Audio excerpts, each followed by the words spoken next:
Hi, everybody. Welcome to the CoronaSphere Lounge. I'm your host, Bill Whittle.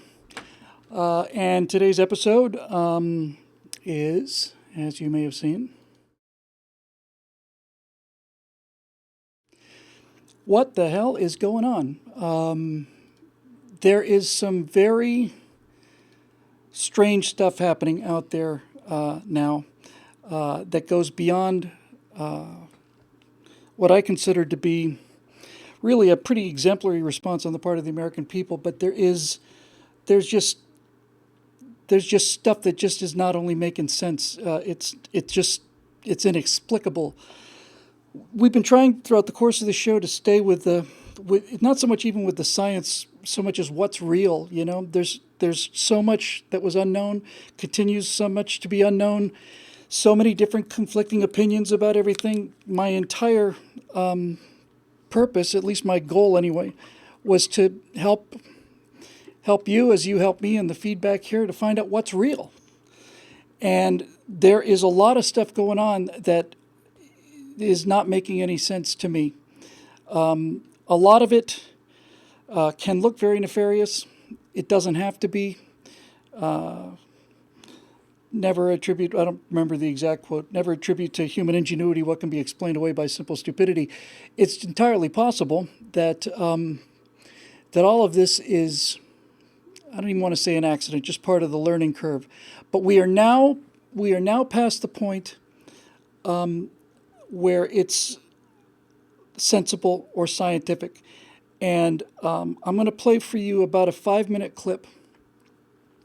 It's part of an hour-long briefing, and I think that it is so important that that we break it down into little pieces. So there is clearly something rotten in the state of California, and we're going to find out what it is, by golly. So I'll just tell you about it. Some of you may have already seen it. I'm sure a lot of you already have, but I'm sure a lot of you haven't either. The video is a press conference. It's about a week old now, I guess. It came from Dr. Erickson.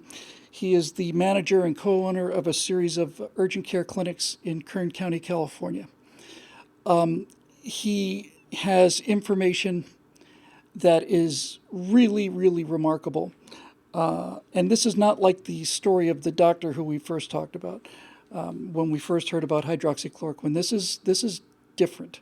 This is unexplainable except through political means.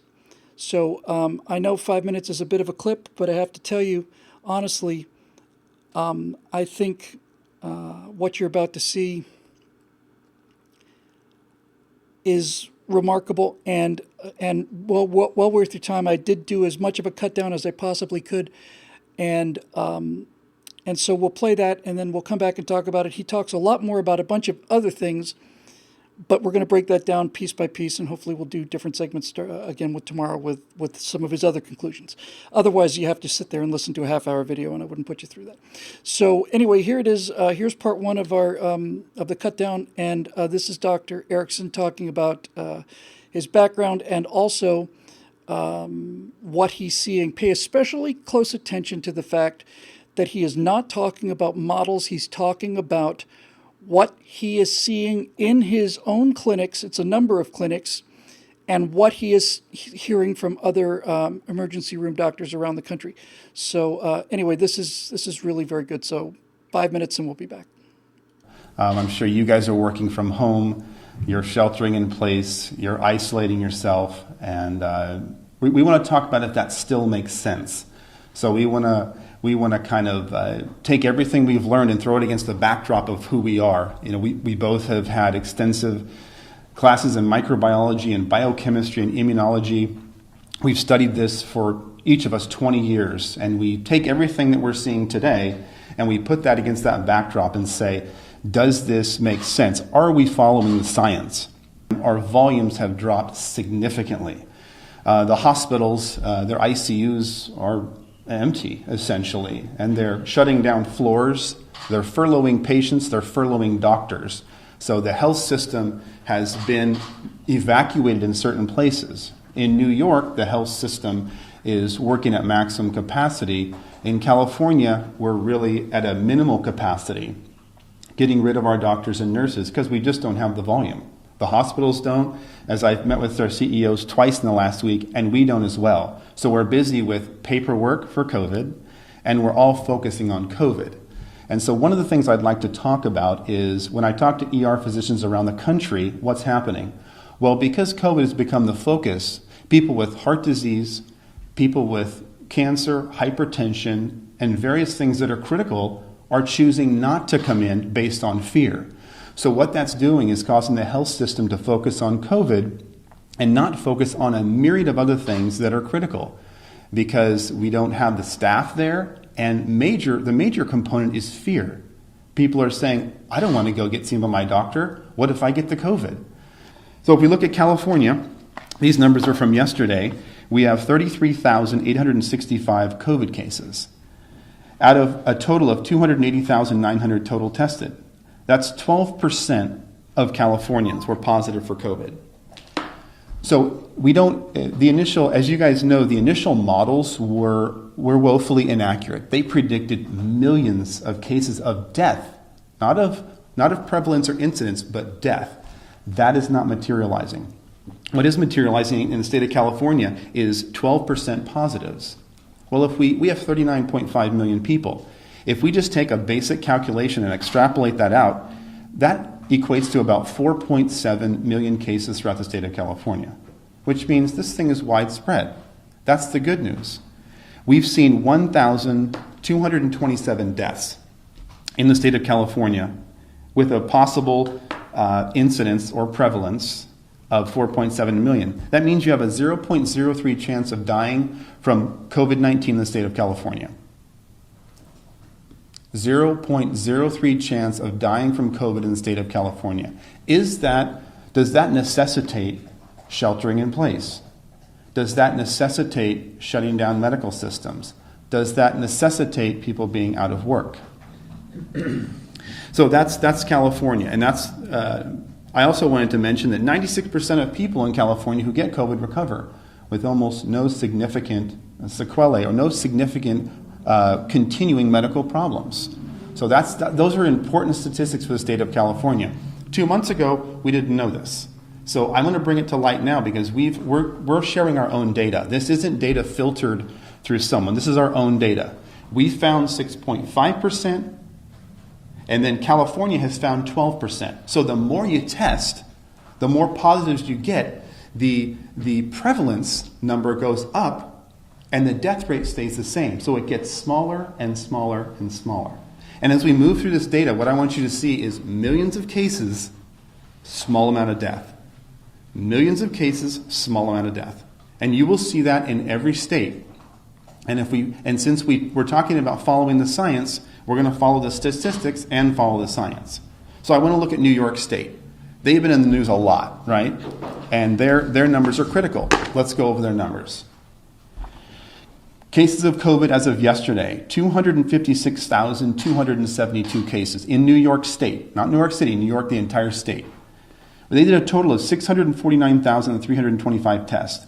That's 39% of New Yorkers tested positive for COVID-19. That's their ratios. This is public data online. You can all look it up. So in New York, the ones they tested, they found 39% positive.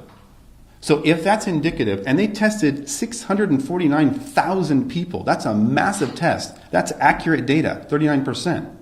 So if they tested the whole state, would we indeed have 7.5 million cases? We don't know. We will never test the entire state. So we extrapolate out. We use the data we have because it's the most accurate we have versus a predictive model that have been nowhere in the ballpark of accurate.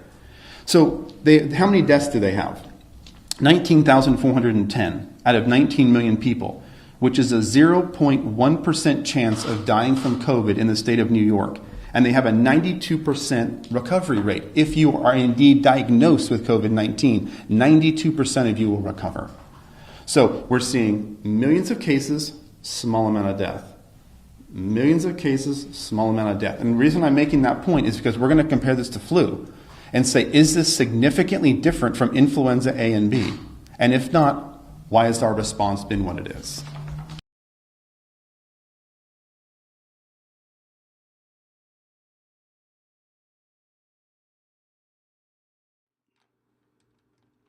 Get that mic back up here all the way. So we have to apply the same standards of skepticism to this report as we would to any other report. We have to,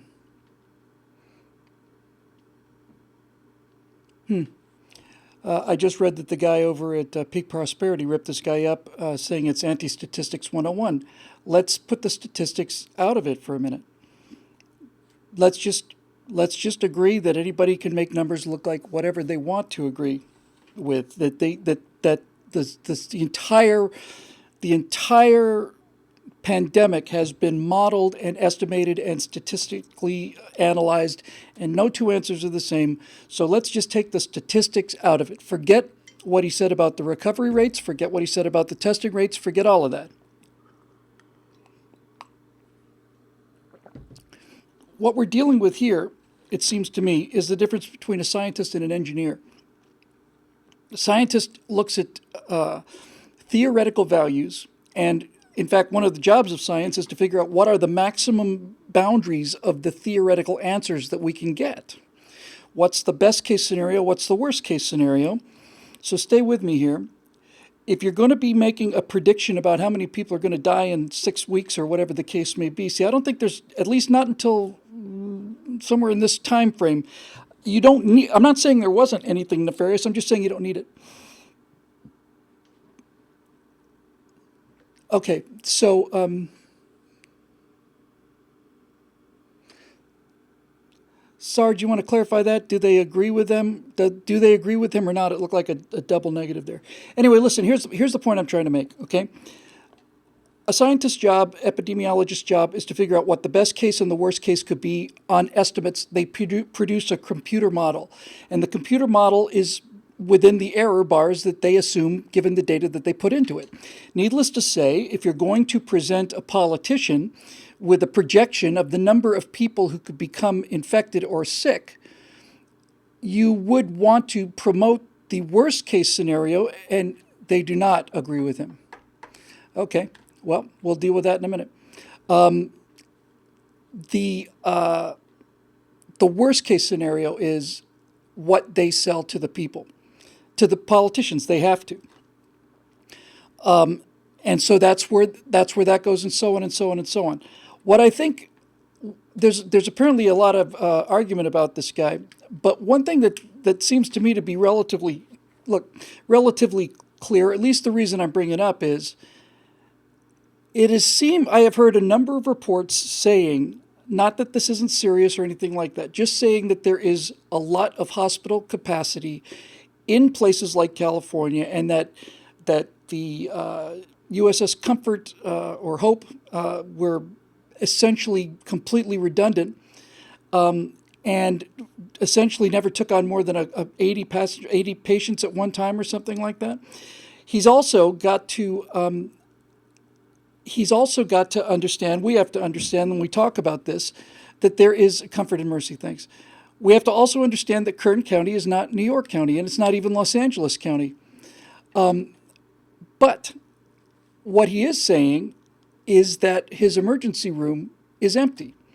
And I haven't gone around and done a particular close study about it, but having to drive past a hospital every day on my way home, I don't see evidence that these emergency rooms are busier than they have been. In fact, they seem to be quieter. I see fewer ambulances on the road than I would have thought.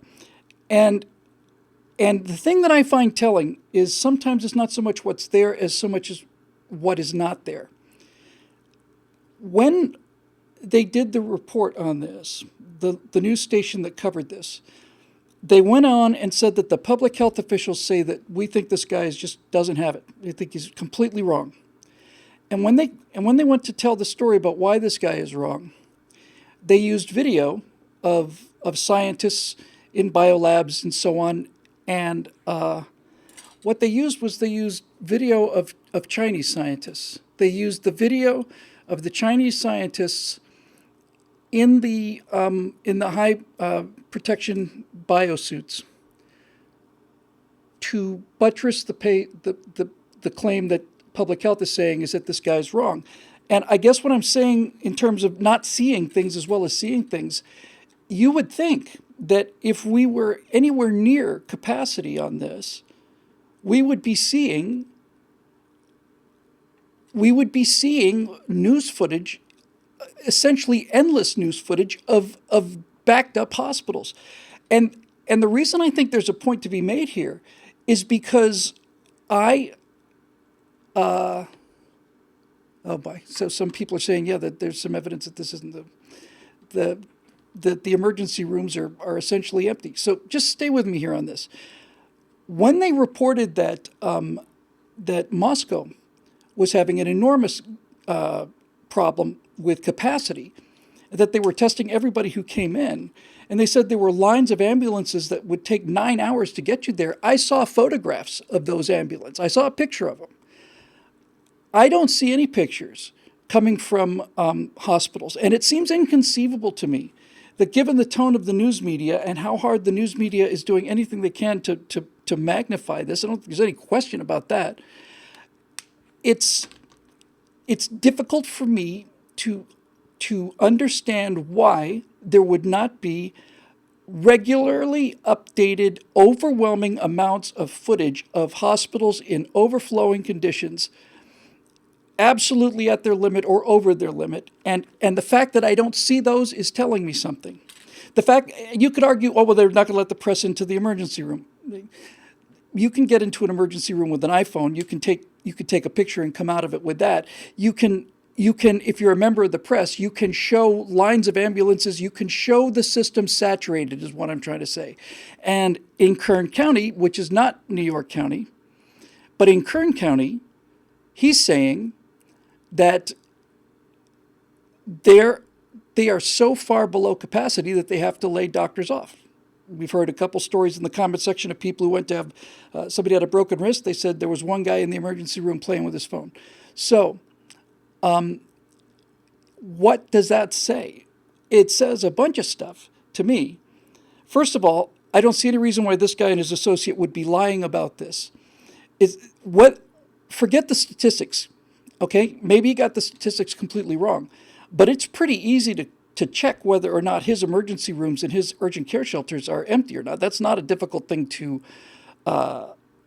check. And furthermore, he's putting his professional reputation and another doctor there with him on that. So again, they're not statisticians, they're doctors. But as doctors, they're saying in Kern County, they're not only not at capacity, they are so low below capacity that they have to send doctors home. So what is going on here? I'm not suggesting that the thing is a fake or a farce. I've never suggested that, and I'm not suggesting that now. And I'm not suggesting, and neither does he, by the way, neither does Dr. Erickson. He said, and here we hear from another member live in the comments stream. Somebody broke a wrist, and then somebody broke a shoulder a few days ago and 3 weeks ago. Said that the emergency room was empty. So what's real? This is the question. What's going on? What the hell is going on? What's real? We know that New York has an enormous number of cases and that they're working pretty near capacity. I don't think anybody's really denying that. I'm certainly not denying it. But the entire purpose of social isolation was to keep the number of cases below the capacity of the medical establishment to handle. That was the entire argument for flattening the curve. We talked about this from the beginning. If you flatten the curve, if here's your total number of critical care beds, if you flatten the curve, you also extend the curve. You make the pandemic longer. Rather than just having it short, go right through the ceiling, no one gets anything, and so on.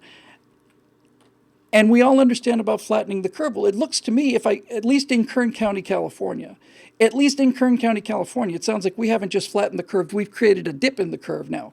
There's actually so much excess capacity that doctors and nurses are being sent home. And this is the thing I cannot understand. The argument that the country is not the same is really the issue I think I'm kind of trying to produce here. Again, these are just coming in live.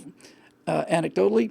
But Vanderbilt Hospital in Nashville has had less than 14% of normal activity, and EX was laid off because of no patients. So somebody stay with me on this, right? I mean, just maybe it's me, I don't know. But if it turns out that, and forget the rest of the country, let's just take Kern County. If it turns out that Kern County hospitals and urgent care clinics are going out of business or furloughing doctors, sending doctors home because there's not enough work for them, nurses too. It seems to me that we should be doing at least one of two things and maybe both of them. One of them is we should be sending them to where they're needed. And the fact that they're not being asked to go to where they're needed is telling me that they're not saturated anywhere.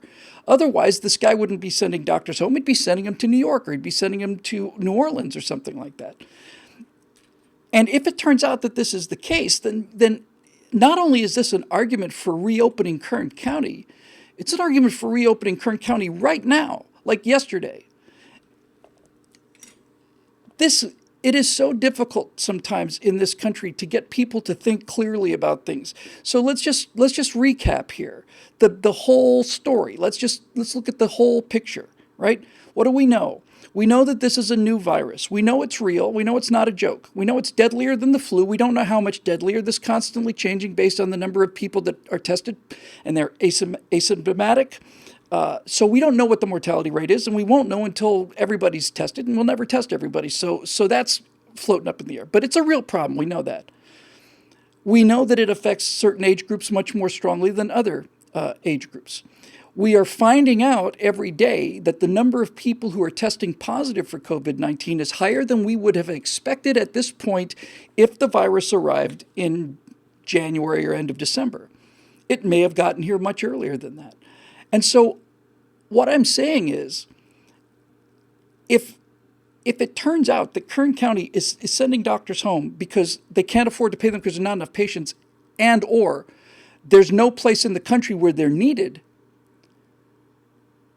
then what the hell are we doing? Since I'm trying to figure out what's real, I'm going to stick to Kern County. Maybe it's the only Kern County. Maybe all these people who say no is completely wrong. Maybe it's just Kern County. Maybe it is. But we're hearing from around the country that these things are all really at minimal kind of capacity. So doesn't that mean we should let some of this air out of the balloon? What the news media has done is they have turned this into an inquisition, and they have basically set it up so that if anything happens before anybody reaches an agreement on it, and no one ever will, then they're going to pin those cases and those deaths on either Donald Trump or whoever the case may be. Our politicians and our news media especially have failed us so miserably. That's why I have such confidence in the American people. So should we not be letting people go back to work? Maybe not all of them, but maybe people in low risk groups, and they can decide for themselves. Shouldn't we be doing that? He says in the video, I cut it out because I had to cut for time. He said, we've never done this before. We've always quarantined the sick. We've never quarantined the healthy before. It's never happened before in medical history. I think that's probably correct. And as DCG 44 points out, it will never be safe. There's no such thing as safe. Safe means it's gone. It's never going to be gone. It's here forever. So if a guy in a California hospital, forget his statistics, if he's saying that that he's not seeing people, and I have to put his testimony up against the guy from Peak Prosperity, who I notice is telling people to plant vegetable gardens and prepare for 2 years of apocalypse. Now I have to weigh these two things. This is what we've been talking about the whole time. Now I have to weigh them. One guy says that the guy is crap, and the other guy says, no, this guy's crap. They can both be right, but something is true, right? So who do I believe? Well, if I'm just going to look at this guy versus the Peak Prosperity guy, I've got a Peak Prosperity guy who does have an epidemiological background, but who's dealing with models. He's not in a clinic. He's not dealing with what's actually happening. He's dealing with models. And furthermore, I notice he's selling things like, you got to plant your garden and all of this apocalyptic stuff, which a good friend of mine has completely bought into. So he is working with models and numbers and forecasts. This guy is working with physical bodies in his emergency room. And if this was the only guy who was reporting this, I never would have brought it up. I'm not pinning the farm on this. I am hearing from many different places that hospitals are virtually empty of patients. And the answer, and by the way, PolitiFact, I looked at, which I don't trust for a second, by the way. I don't trust for a second. But PolitiFact took a look at this guy. And it's very, very careful. You have to really understand how to read, how to comprehend an English sentence. Sometimes it's actually easier than you would think to really see what people are actually trying to say. The fact that the news media has not been able to show us the kind of hospital overcrowding that we saw in Italy is telling me that it's not happening, because if it was happening anywhere, we'd be seeing it everywhere. What the guy with the model is predicting is based on a model. And if the model is correct, and we should be planting vegetable gardens because the economy is going to be shut down for 2 years, then we should at the very least see these emergency rooms either at capacity or just under capacity. The idea that we were going to use this self-quarantine to make sure that no one ever got exposed to it was never part of the plan as far as I understood the plan. The plan was to stretch out the amount of time it took for the certain number of people to get infected so that it never exceeded the number of hospital beds and ventilators. And they're calling for 30,000 ventilators. I think this will be in the part I'll probably bring in tomorrow. It's turns out that they didn't need 30,000. They needed 5,000. And it turns out something like 80% of the people on ventilators die, which is what the Russian doctor, Novikov, I want to say, had to say about all of this. So look, clearly something's not making sense here. It doesn't make sense to me, even if this whole thing is due to the social distancing, and clearly a lot of it is due to the social distancing. Okay, but if the entire purpose was to contain this curve underneath the ability of our healthcare system, and we are doing so much containing that it's actually a crater now, should we not be letting some people back out so that they can get infected? And this is the point that this country's media is not capable of understanding because the political situation is so toxic.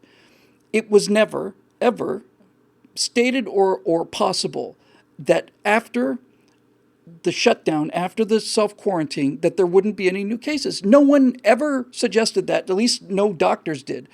This was never the idea. The idea was, can you keep the number of infected people down to a certain amount? And it seems like if we have done such a spectacular job of it in Kern County, then Kern County should be letting some people out now so that some people can get infected and then go back and start filling up the hospital ERs, or at least visiting them. If you're sending doctors home, you have overcorrected the problem. Can we not agree with that? If the entire purpose, all of it, the entire purpose, flatten the curve, flatten the curve, flatten the curve. If the curve is so flat that we are sending doctors and nurses home because we don't have patients for them, have we not over-flattened the curve?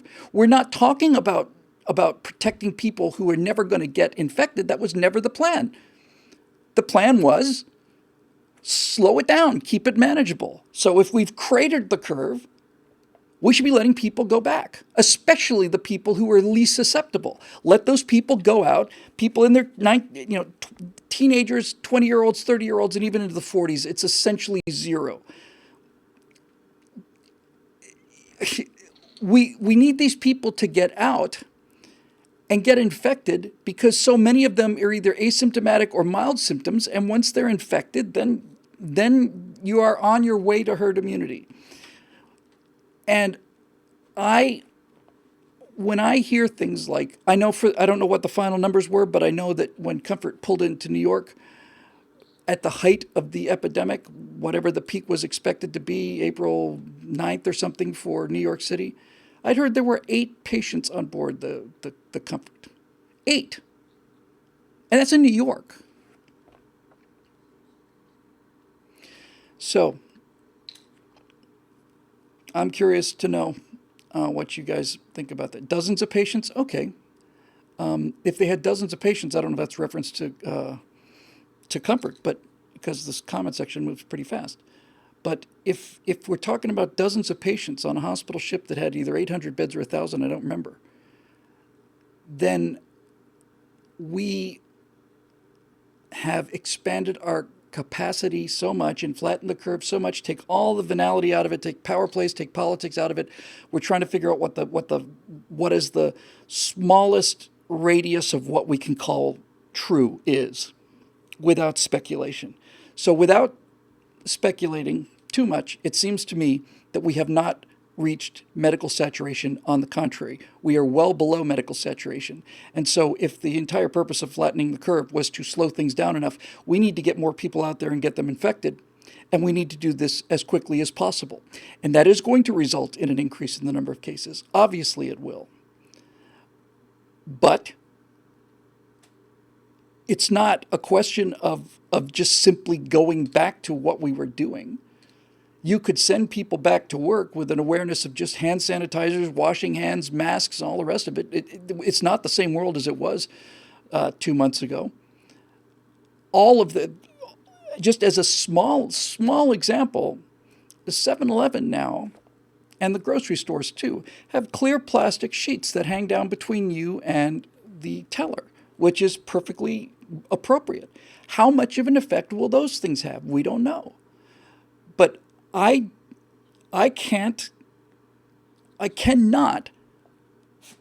fathom, if this is true, if doctors and nurses are being told to go home, that there's no work. If you go to an emergency room with a broken shoulder or a broken wrist in the middle of a pandemic and there is no waiting line, then you have done something you have overcorrected. You've either overestimated the seriousness of the disease or the lethality of the disease, or maybe you've underestimated how effective social distancing is. There's any number of reasons for this, any number of reasons why this could be happening. But in any event, the news is so spectacularly good that this should be a no-brainer. And that kind of leaves you with nothing but the political question, really.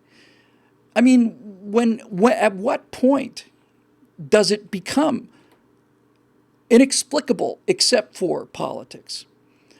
I don't know. I don't know. But I know that a lot of people are hurting out there. And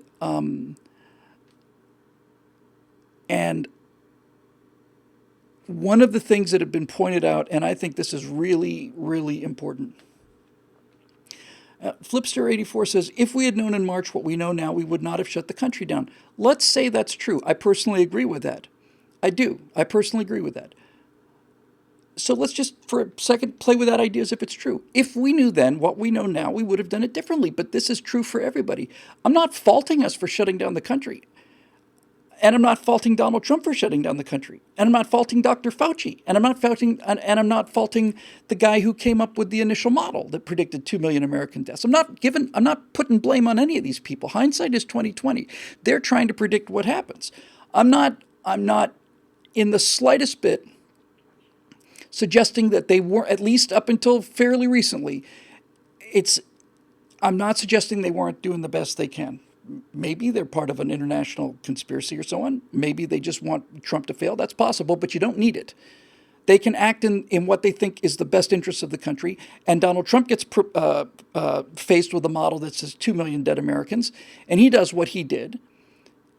Okay. And we all go into this self-isolation. Good. And instead of seeing people jamming emergency rooms and heart attack patients dying out on the sidewalk because no one can get into the hospital because there's so many patients in the room, we didn't see that happen. That's good. That's exactly good. That's very much what we want. Obviously. Great. We've now reduced the hospital attendance. It's so much lower. No traffic accidents. There are fewer heart attacks, I've heard, because people are not quite as stressed. They're certainly anxious, but they're not going through that day-to-day commute stress. I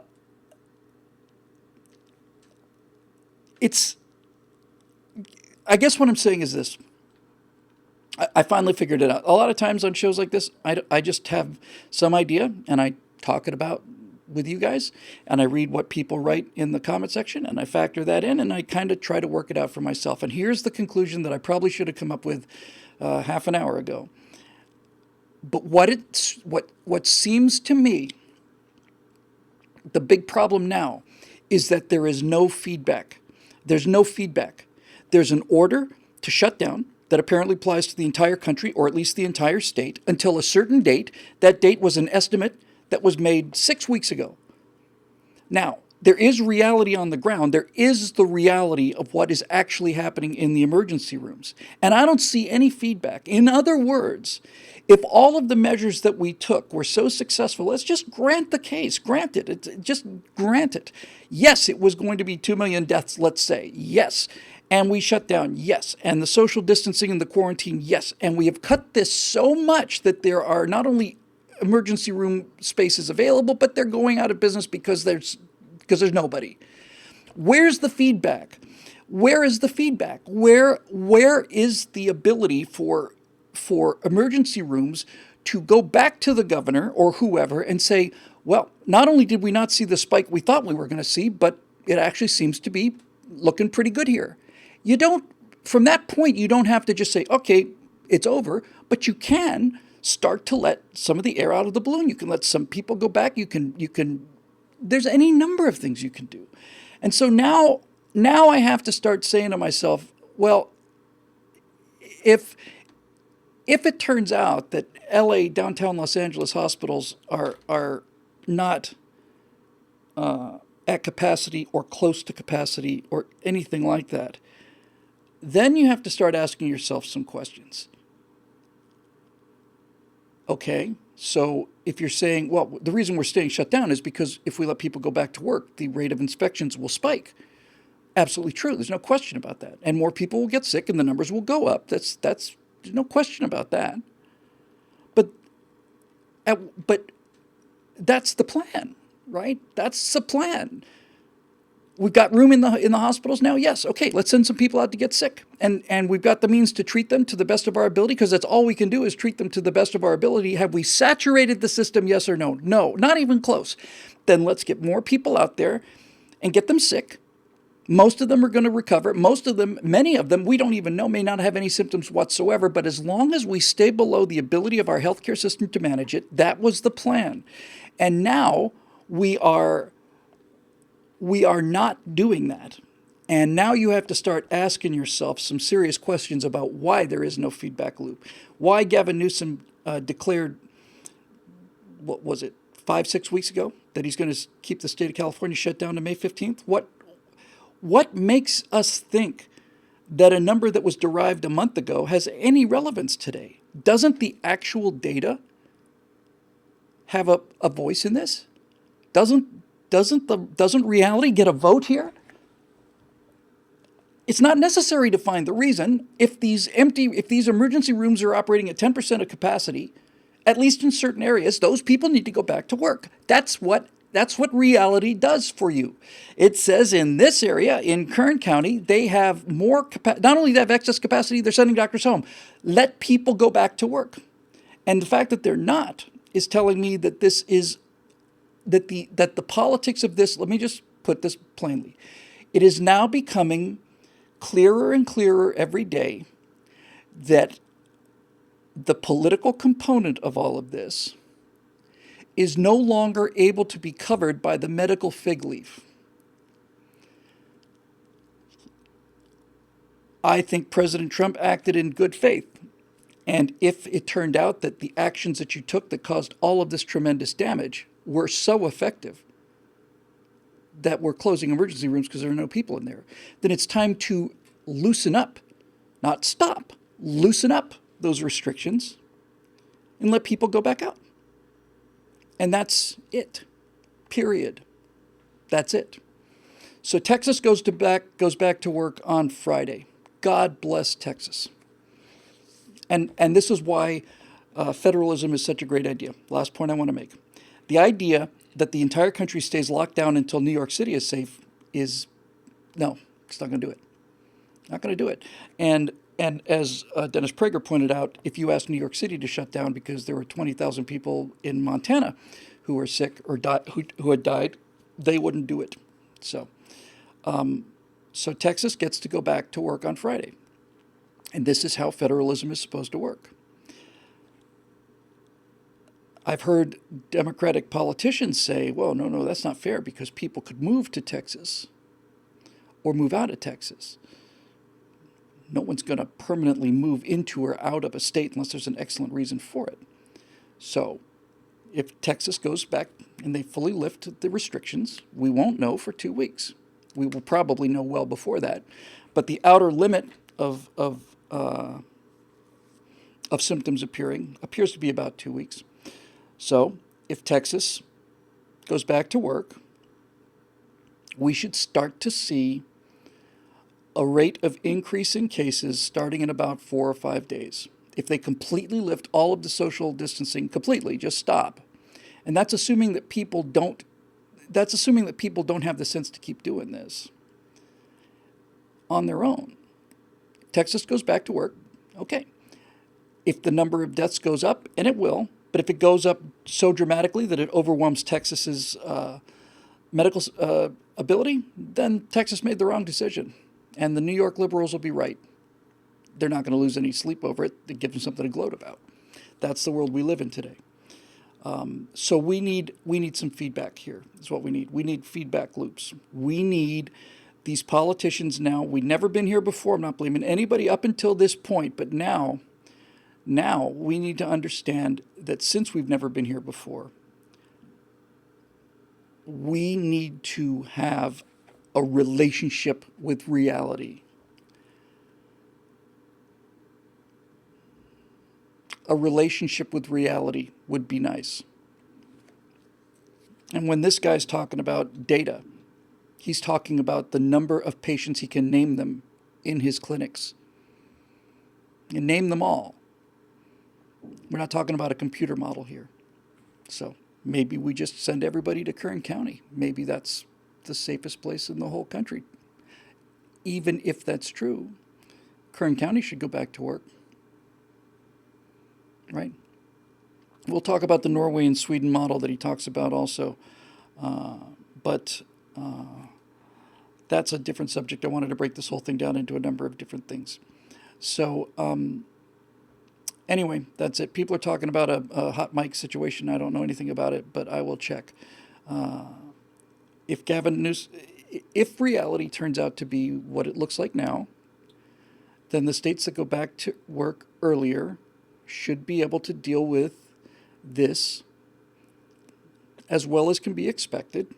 And then Texans will be working and making paychecks, and Californians won't be. And the final thing to say about this, and I think I'll make this a topic for tomorrow, is that, and I wish it was me who pointed this out, but it wasn't. I don't remember who did, but it wasn't me. What we're really seeing here in terms of the stay at home or go back to work is we are seeing this fracture along class lines. And I have always felt that that class lines didn't really exist in America to the degree that they exist anywhere else. But the people who have millions of dollars, or journalists who are working and making tons of money, those people are saying stay at home. The people who are not saying stay at home are the people who need to go to work and pay the bills so they can pay for food.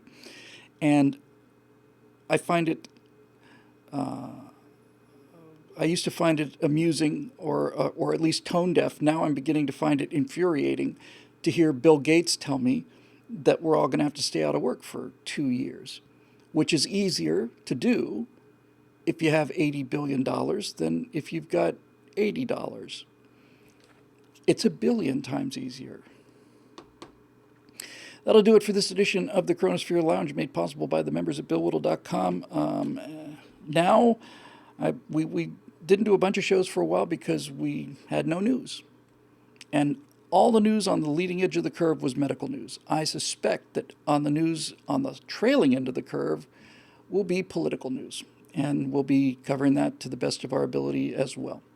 So thanks to the people in the comments section who are constantly keeping me honest and pointing things out to me that need to be pointed out. And again, we're just trying to find out what's real, and we'll get there because we have a feedback loop, different data every day. Let's see what the data for today is.